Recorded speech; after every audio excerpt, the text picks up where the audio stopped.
मजदूरी का काम है। ये टैलेंट वैलेंट आप अगर मेहनत करेंगे आप उतने टैलेंटेड होंगे। जैसे एक लाइन है, I am my own grandpa, ठीक है? Oh, I am my own grandpa. It sounds funny and all, but really so, I am my own grandpa. Now let me explain to you how. Oh, many years ago when I was 23, I was married to a widow who was as pretty as could be. Now this widow had a grown-up daughter who had hair so red that my father fell in love with her and soon the two were wed. Now this made my dad my son-in-law and changed my very life, for my daughter now became my mother's and she became my father's wife. Now to complicate the matter, though it brought me joy, I soon became the father of a bouncing baby boy. Now this little baby of mine then became a brother-in-law to dad and so became my uncle, for it made me very sad. For if this little baby of mine was my uncle, then dad made him the brother of the widow's grown-up daughter, who of course by now was my stepmother. My father's wife then had a son who kept them on the run and he became my grandchild, for he was my stepdaughter's son. My wife is now my stepmother's mother. It makes me blue, because although she is my wife, she is my grandmother too. Now if my wife is my grandmother, then obviously I am her grandchild. And every time I think of this, by God, it nearly drives me wild. For now I've become the strangest case you ever saw. As husband of my own grandma, I am my own grandpa. It sounds funny and complicating, I know, but really so. Thank you very much. भाई बहुत किस्से हैं, मैं साथ रहूंगा, मगर time भी हो रहा है, मैं जानता हूँ आप time, I have all the time in the world for you. Ali साहब, मैं जरा इंटरप्ट कर रहा हूँ। अभी हमारे साथ एक हमारे साथी हैं नीदरलैंड से, जनाब सफदर नवाज जैदी, उन्हें मैं अभी देख पा रहा हूँ, वो आए हैं। इनका इंट्रोडक्शन दे दूं मैं छोटा सा, कि ये सफदर नवाज जैदी साहब बहुत ही अच्छे नॉवेल निगार हैं और इनका एक प्ले भी है, चीनी जो मीठी न थी। ये बहुत अच्छा प्ले उन्होंने लिखा और नॉवेल भी है उस पे, और ये मॉरिशस में जो इंडियन माइग्रेंट लेबर जो वहां जाते थे, काम करते थे, उसी बैकग्राउंड पे लिखा है इन्होंने, और इन्होंने बहुत अच्छा काम किया है। तो हमें खुशी है कि सफदर नवाज जैदी भी हमारे साथ हैं।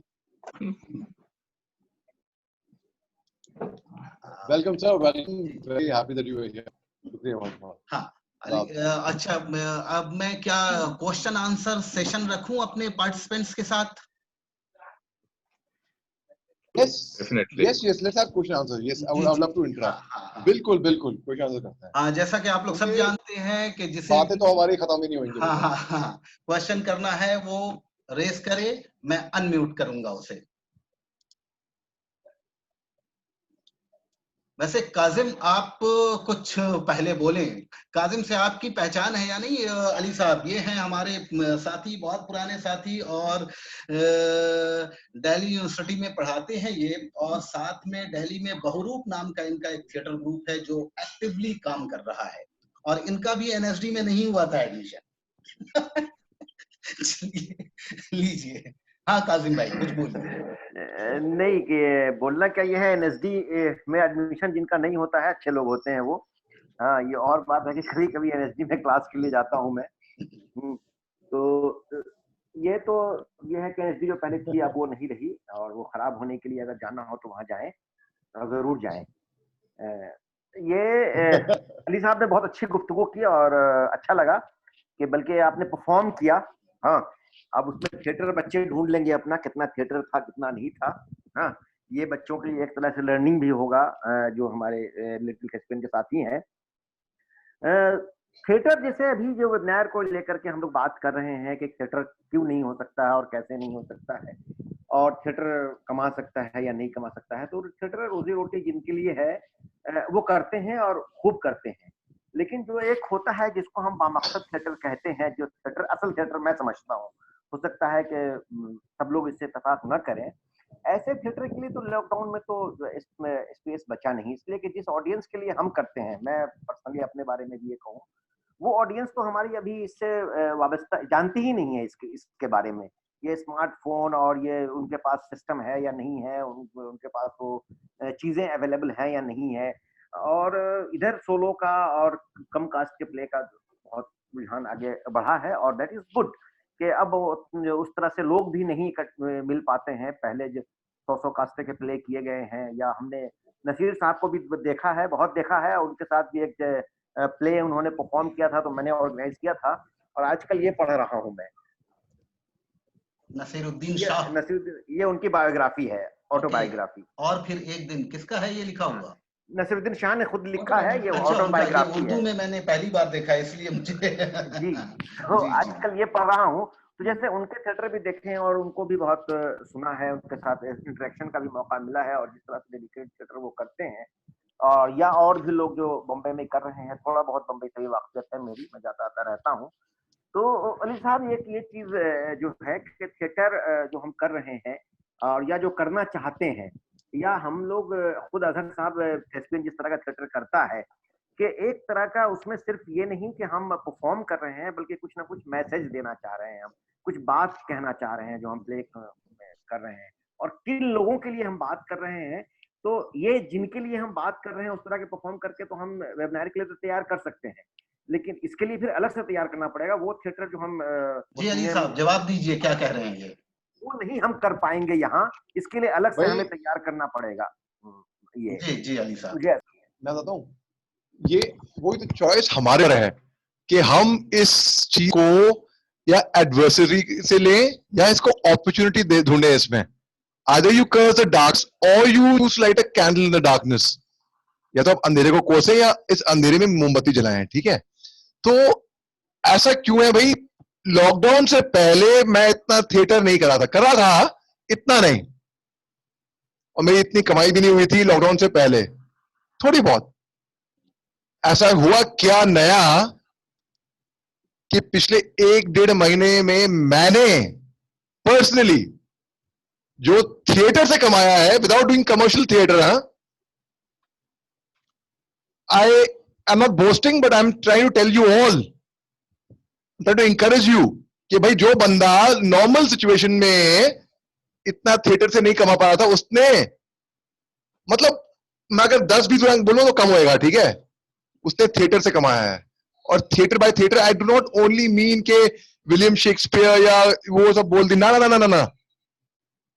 जब मैं टॉक्स लेता हूं वेबिनार, वो भी थिएटर है। क्यों? आई am not a story teller नहीं हूं मैं था एक जमाने में, फिर मैंने अपना इंट्रोस्पेक्शन करा, and first story teller I graduate to become a story shower. अगर मैं आपको बताऊं वो क्लासरूम में था लड़का, फिर लोग घूम के उसको देखे, ठीक है? वो क्लासरूम में था, फिर मैंने घूम देखा, वो दिखा रहा कि भाई क्या हुआ। और जो अपना काम जानता है ना, वो दुनिया में कभी भी धोखा नहीं खाता अपने काम के प्रति। लॉकडाउन और नो लॉकडाउन, मैं ये नहीं कह रहा मैं अपना काम जानता हूं, ना मैं भी सीख रहा हूं, सब सीख रहे हैं। मगर जहां पे मैं अभी फैकल्टी हूं, Whistling Woods International Film School है, हम लोग ऑनलाइन क्लासेस ले रहे हैं, और मेरे को मेंटल ब्लॉक था कि भाई मैं वेबिनार तो नहीं ले पाऊंगा। भाई मैं कैम्ब्रिज नहीं जा पाया इसी चक्कर में, हद कर दी मैंने तो।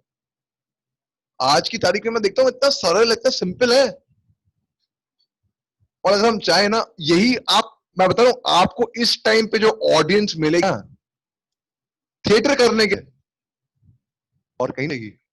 और किसी का कोई सवाल, कोई बात करना चाहता है? कौन? सफदर साहब जी, सफदर नवाज जैदी साहब, ये हमारे नीदरलैंड से फ्रेंड हैं और बहुत अच्छे राइटर हैं। जी पूछिए सफदर साहब।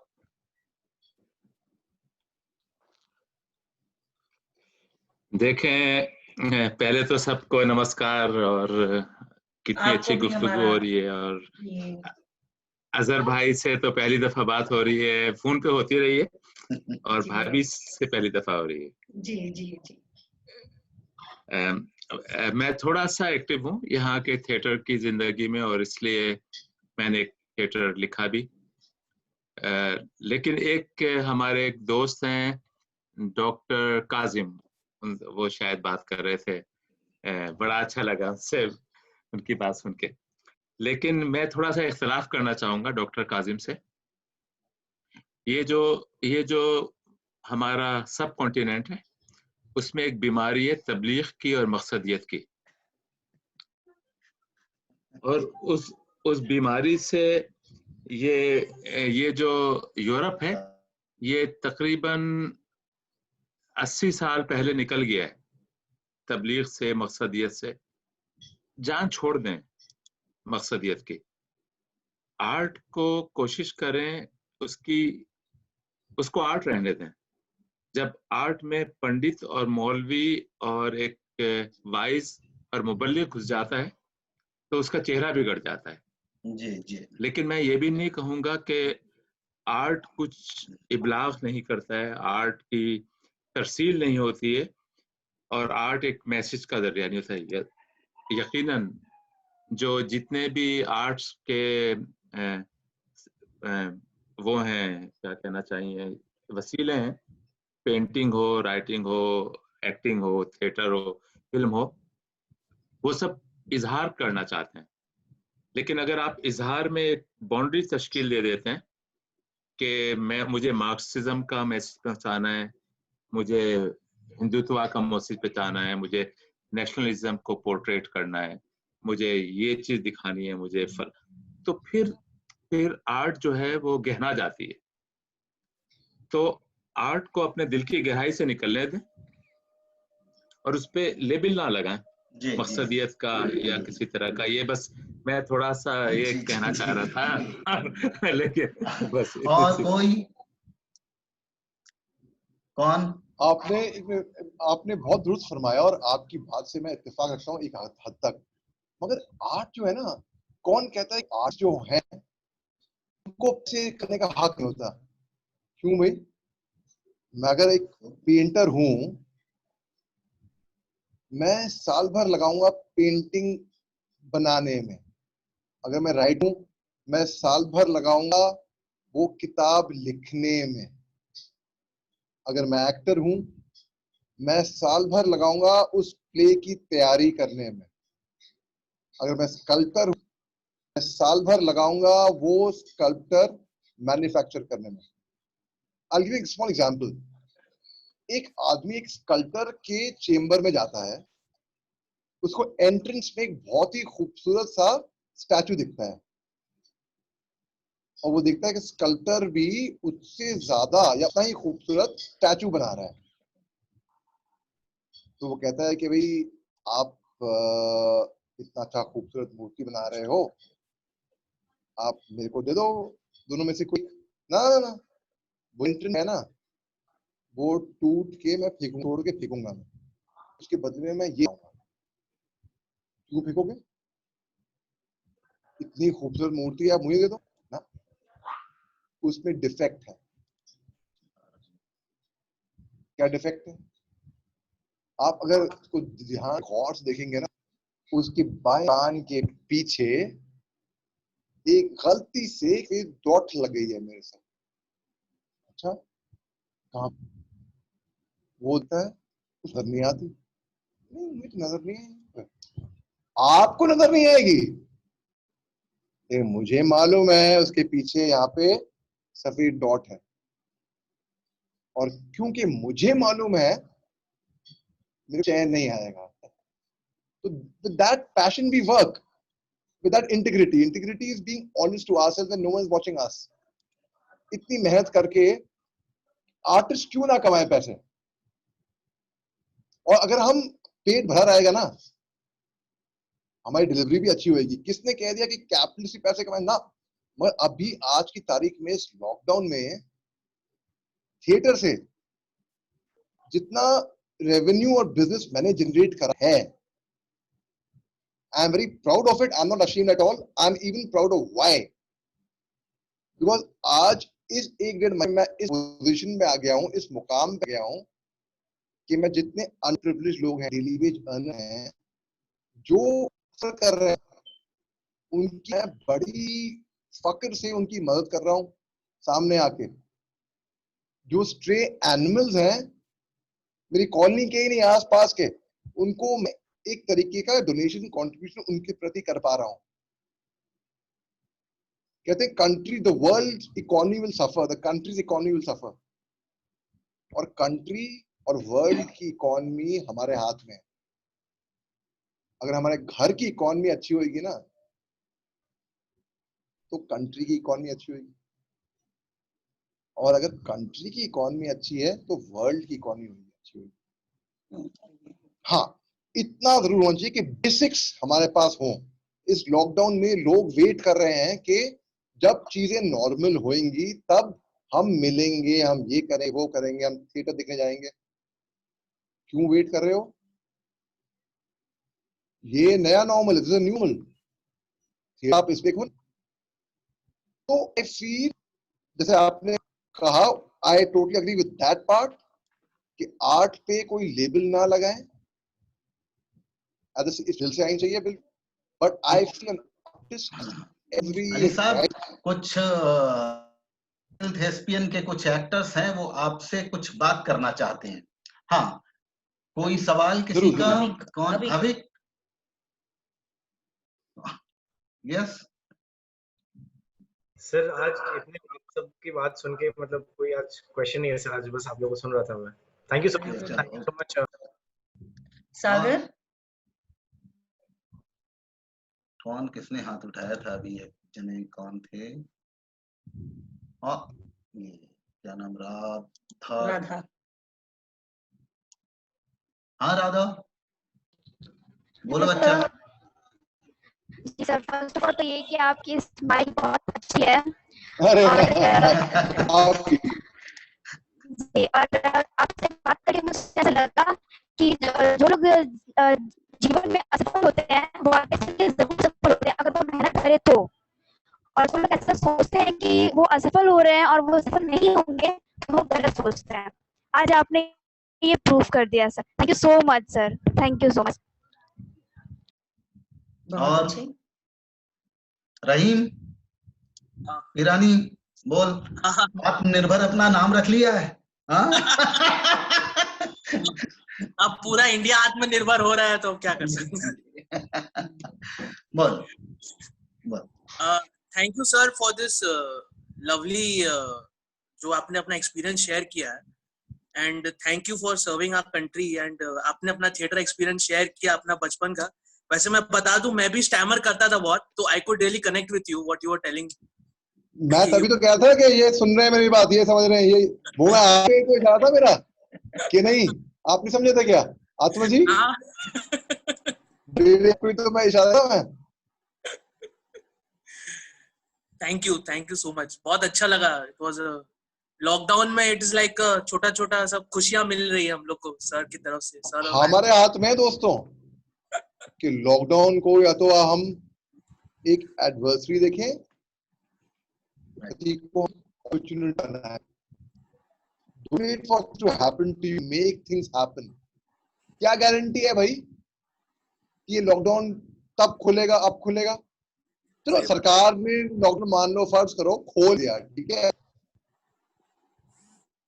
क्या वायरस आपको ये गारंटी दे रहा है कि आपकी सरकार ने तो लॉकडाउन खोल दिया है, मैं आपको अफेक्ट नहीं होगा, मैं आपको अटैक नहीं करूंगा, मैं आप पे नहीं आऊंगा? है सब हर हुआ, मैं डरा हुआ हूं कि मेरे को कोरोना ना आज हो जाए, कोविड-19 ना हो जाए, हम सब डरे हुए हैं, तो मैं तो नहीं आऊंगा बाहर। मैं बहुत शौकीन हूं, मैं हर रोज आता था पृथ्वी थिएटर। अब मैं थिएटर इस पे देखता हूँ, करता हूँ। देखने का तो टाइम नहीं खैर कम मिल रहा है, मगर करने का बहुत मिल रहा है। और जैसे किसी ने बोला कि ये वो धन है, ये वो विद्या है, and that is the reason, not all webinars are paid webinars.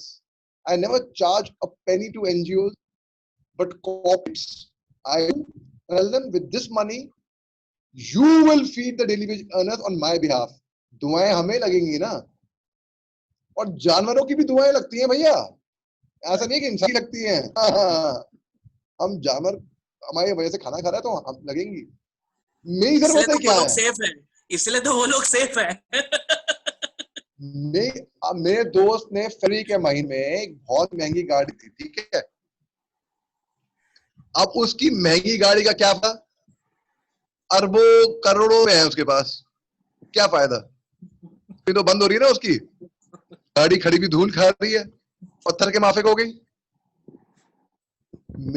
अगर हमारे पास एक नॉलेज है, एक हल्का सा एजुकेशन है, एबिलिटी है, टैलेंट है, हुनर है, एक स्किल है, वही तो रियल धन है हमारे पास, जो कभी खत्म नहीं होगा। जितना बांटोगे उतना और बढ़ेगा। इसका डर नहीं है चोरी होने का, कोई आपसे चुरा नहीं पाएगा। क्योंकि मैं जितने वेबिनार कर रहा हूँ, जितने लोगों से बातें कर रहा हूँ, उतनी ही कम मेरी स्टैमरिंग हो रही है।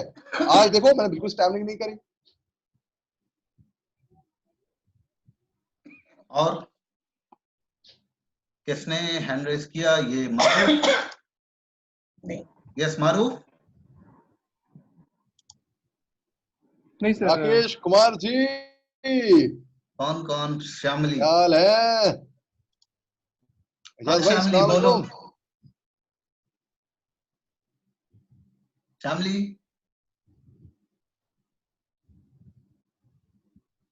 हेलो। श्यामली तुम्हारा अनम्यूट है, उसकी आवाज। अली भाई, तब तक मैं आपको एक छोटी सी कविता सुनाती हूँ। ये जो कोरोना काल में है, मुझे अच्छा लगेगा अगर आप मेरी कुछ और भी कविताएं कभी फुर्सत में पढ़िएगा। एक छोटी सी कविता जी। डर, डर हमें इकट्ठा कर देता है एक ही जगह। हम देखने लगते हैं एक साथ एक और। हम में हिम्मत जुटती है एक साथ होने पे। अच्छा है हम डरते हैं, कम से कम इसी बहाने हम साथ साथ होते हैं। शायद कभी इकट्ठे मुकाबला कर पाए इस डर से। कौन थी अभी? बहुत खूब, बहुत खूब, बहुत खूब। ये किसने अभी ये हैंड रेस किया? पार्वती। हाँ पार्वती बोलो। सर नमस्ते सर, मैं आवाज आ रही है सर? हाँ हाँ आवाज आ रही है, बात करो सबसे। सर मुझे पूछना है कि आप आर्मी भी कर रहे किए हैं और उसके बाद थिएटर को भी हमेशा ज्वाइन कर गए, कैसे करते हैं सर? आप बताता हूँ, मैं आवाज समझ गई। ये बात सी है, सर मेरा खानदान पिछले 200 सालों से फौज में खिदमत कर रहा है। मेरे वालिद साहब, मेरे फादर इंडियन आर्मी के deputy chief of army staff पौधे से जुड़े हुए थे। बाद में वो अलीगढ़ मुस्लिम यूनिवर्सिटी के वाइस चांसलर बने थे। और हमारी ये खानदानी परंपरा है। कुछ देश में है जैसे कोरिया, इजराइल, सिंगापुर, वहां पे कंपल्सरी आपको कुछ चंद साल फौज में देने होते हैं। एक डिसिप्लिन आता है, कई चीजें आप सीख लेते हैं फौज में। और जैसे कि मैंने आपको बताया कि मेरा एनएसडी में दाखिला नहीं हुआ था, जामिया मिल्लिया इस्लामिया में दाखिला नहीं हुआ था, तो किसी ने मुझे समझाया तुम्हारी खानदानी परंपरा है, उसको बरकरार रखो। आपकी देश सेवा की, देश प्रेम की भावना है, वो जिंदा रहेगी, जो हम सब में है, हर एक में होती है।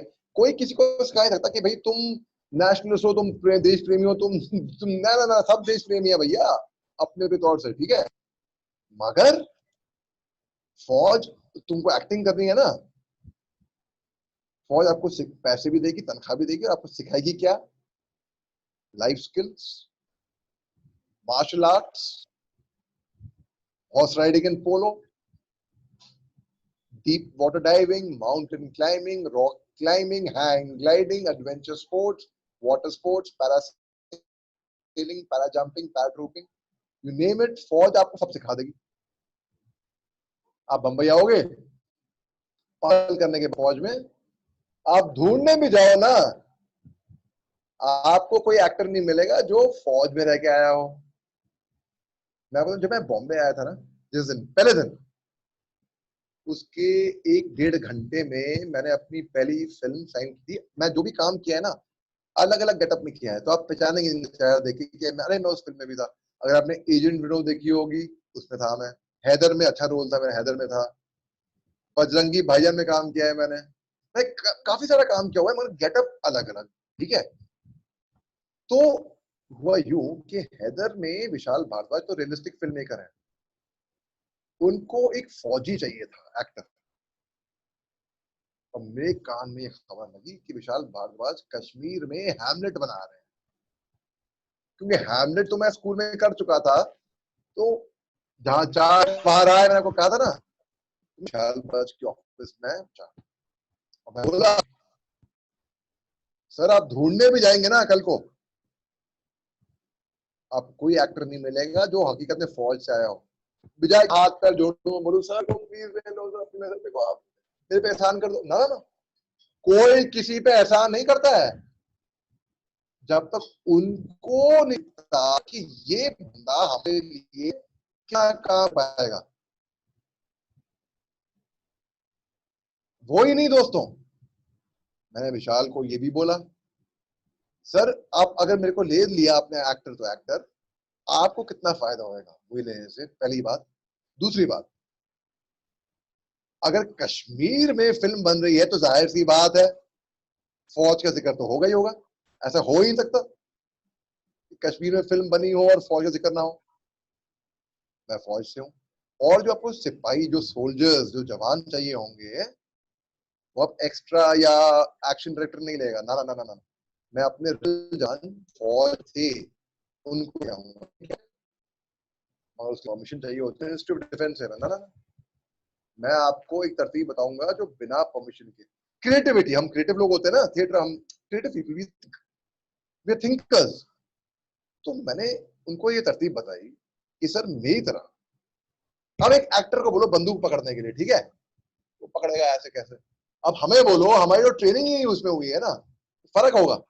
हाँ तो मैं को 30 बंदे मेरी तरह जो फौज में रह चुके हैं और अब फौज में नहीं है, एक्स सर्विसमैन, वो लेके आऊंगा। उनको बात समझ में आ गई, फट से धड़ाधड़ मैंने फिल्म साइन कर दी। बंबई लैंड करते ही 1-1.5 घंटे में हुआ ये। वो अलग बात है कि इसके बाद जो भी काम आया, पैसे कितने भी मिले हो, मैं कभी पैसे दौड़ा नहीं। मैंने कहा बहुत सारा काम अगर पसंद आएगा तो हम करेंगे, मजा आएगा तो करेंगे, वरना but if you can bang your work, you will never have to do a hard day's work for the rest of your life. मेरे को क्लास में बड़ा मजा आता है, बड़ा मजा आता है। बच्चे मेरे क्लास में नहीं आते हैं, मैं भी कभी लेट नहीं आता हूँ। I love it। भाई ज्यादा ज्ञान नहीं है मेरे को, मगर जो भी थोड़ा बहुत ज्ञान है उनके साथ बांटने में मेरा ज्ञान और बढ़ता है। Anyone else? और किसने हाथ उठाया?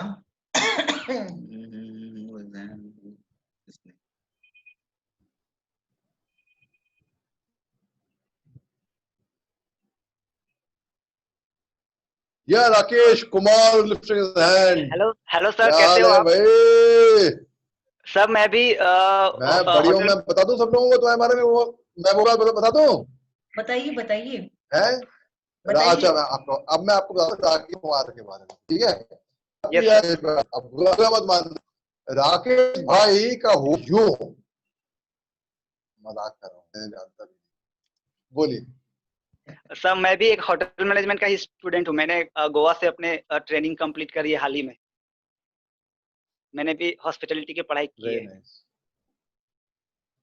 और सर एक चीज मुझे पूछना था, सर एक चीज मुझे और पूछना था, अपनी स्पीच को सर ठीक कैसे करते हैं? क्योंकि मेरा एक प्रॉब्लम है, मतलब बहुत लोगों के सामने मतलब मैं अच्छे से बात नहीं कर पाता, फम्बलिंग होती है, तो उसको ठीक कैसे मतलब कर सकते हैं?